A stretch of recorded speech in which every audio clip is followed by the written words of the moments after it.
Dennis Weiss, welcome to our town here at the Eisenhower Presidential Library Museum Boyhood Home in the Executive Director Don Hammett's office.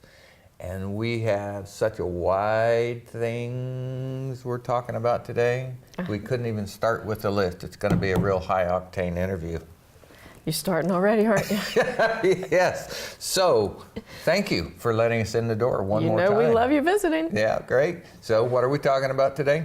Well, the good news is that the museum renovation has begun. That is good news. It is good news. So, our demolition contractors are on site.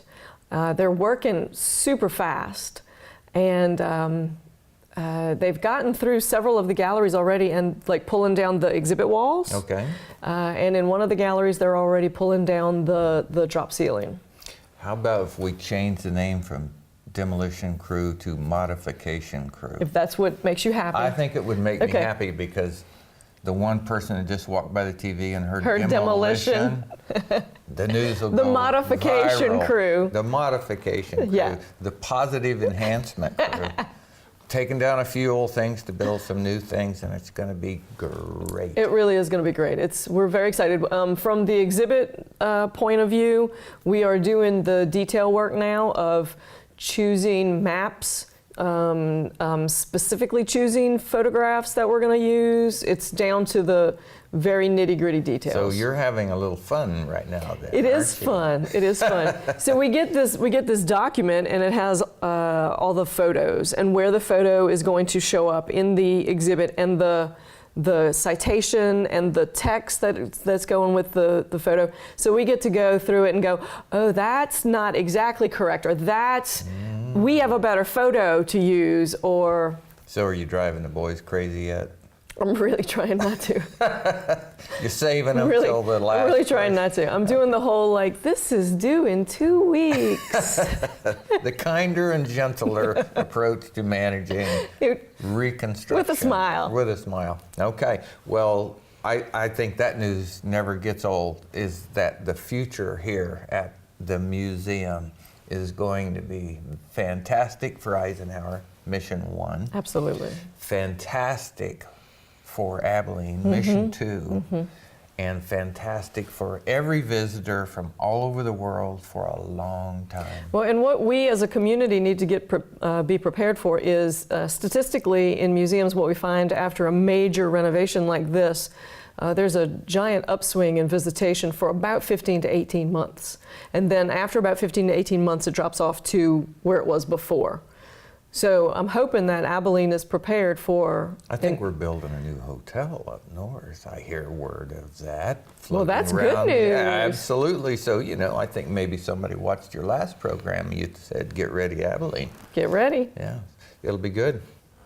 So we have temporary exhibit right outside, which I always get here early enough to go through. That's where we find you. Mental inventory on things that change, and I have a complaint for the boys.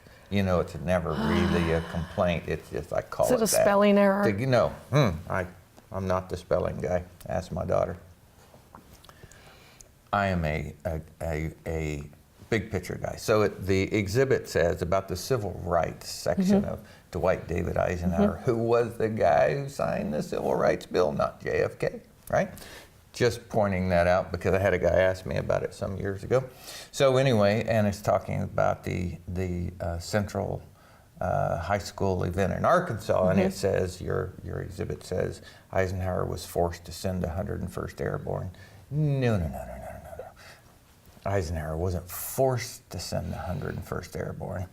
He was put into a position that the right choice was to deploy some members of the armed forces. I think he was very particularly unforced to send the 101st Airborne. That's an Eisenhower-only decision to say, if I need to send federal troops, I think I'm going to send a message here. So what I'm doing in my head, though, is saying, so who do we call about this word choice? Do we call the person who wrote it or the person who edited it? I think I'm calling the lady who runs the place. That's what Semantics. I don't think semantics issue. So my best friend in high school one time said to me, "You're the only person in the world would ever see that." So not the first I see time. I see grammar errors. Yeah. I find misplaced modifiers. Oh, I don't know about that, but I'm pretty sure Eisenhower wasn't forced to send the 101st Airborne. Well, I think he chose to. I will bring it up in a meeting. And At the highest level. The highest level. Okay. And I will feel mollified when I walk through there and see an asterisk that says, whatever with it a takes, sticky Dennis. note. I mean, you could do it just when I come, right? You wouldn't have to make it part of the whole exhibit. Just, Dennis is coming. Let's put this sticky note up. All right. I'll feel better about it. Okay. Whatever it takes. Okay. All right. But it's a great temporary exhibit. The guys really have outdone themselves at not only what's in it, but the viewing angle.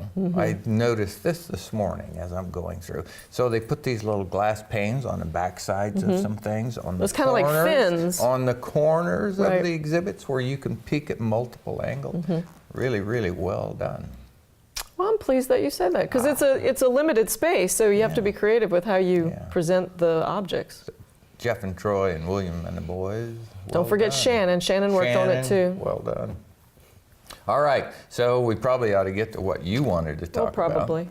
So the first thing I wanted to talk about was that the renovation has begun, and our summer hours are over, and now we're going into the fall weather. Right? And it's a great time for our locals to come and visit us. It is. So to that end, I also wanted to talk about some of the new objects we have in the gift shop so that our locals can come swing by and check out the merchandise. The other great big building that's still open.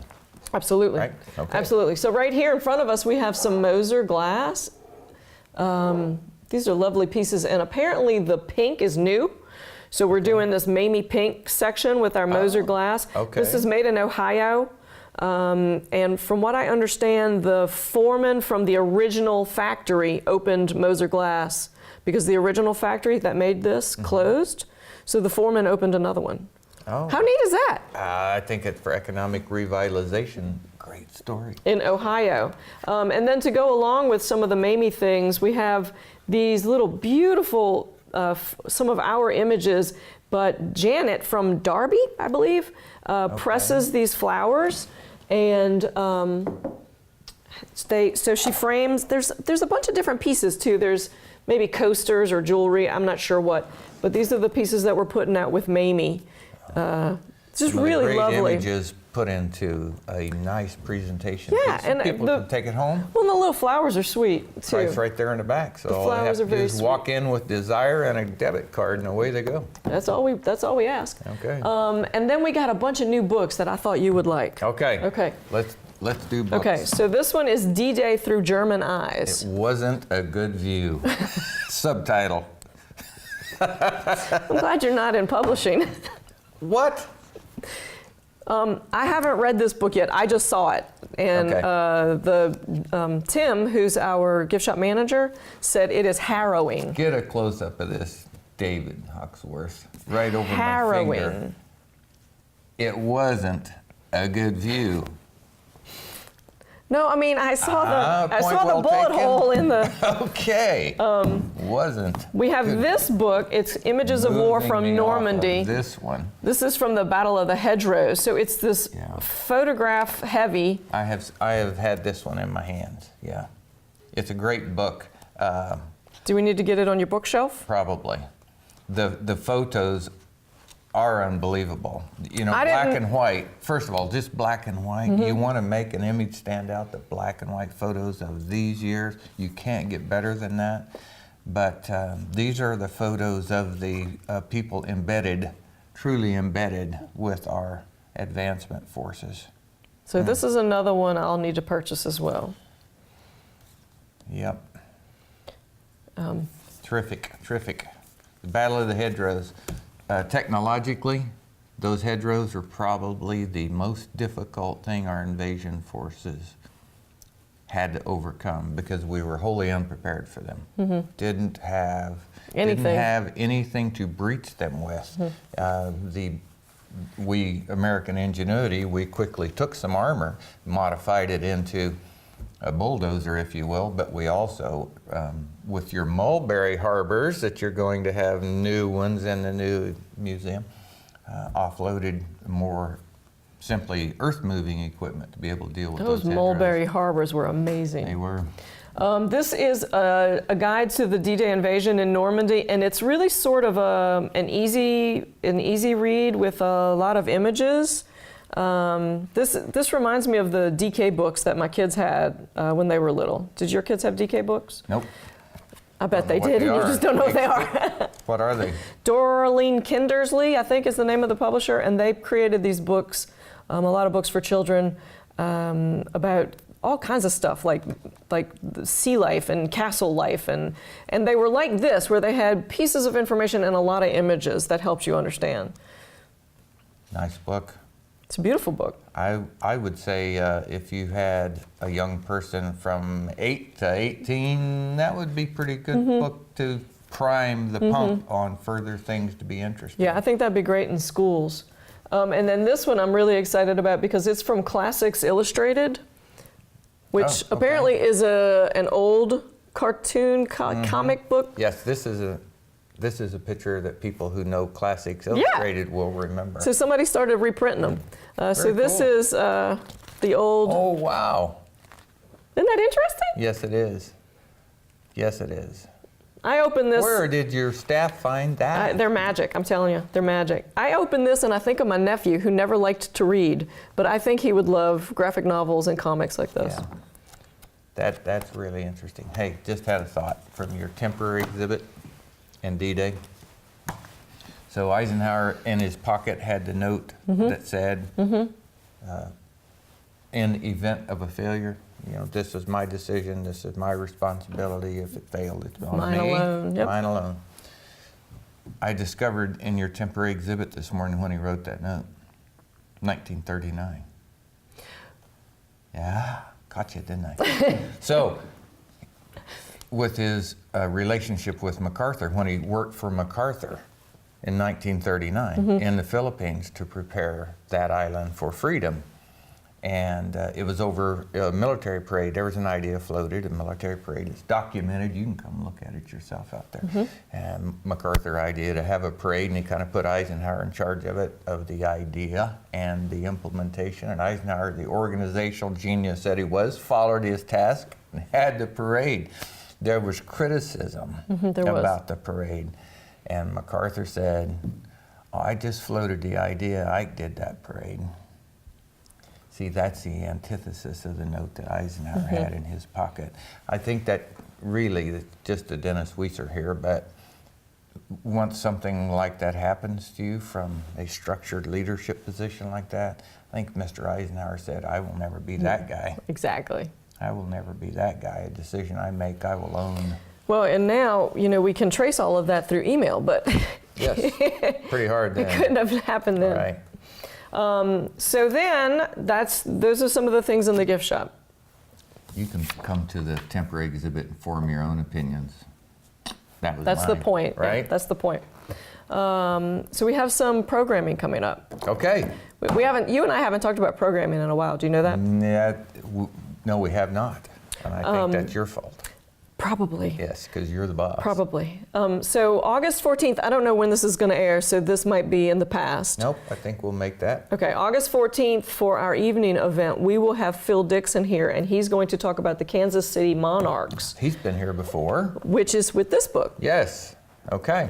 So Great story. It is a great story. He's going to be here to sign books if you want. So this is about the Negro Leagues, and that this team, the Kansas City Monarchs, was the first to play with lighting, exterior lighting. Night game. They had the most players go into the major leagues than any other team. And the name of the famous pitcher just flew out of my head that I wanted to make a comment on. It's probably in the first probably page in the of book. the book.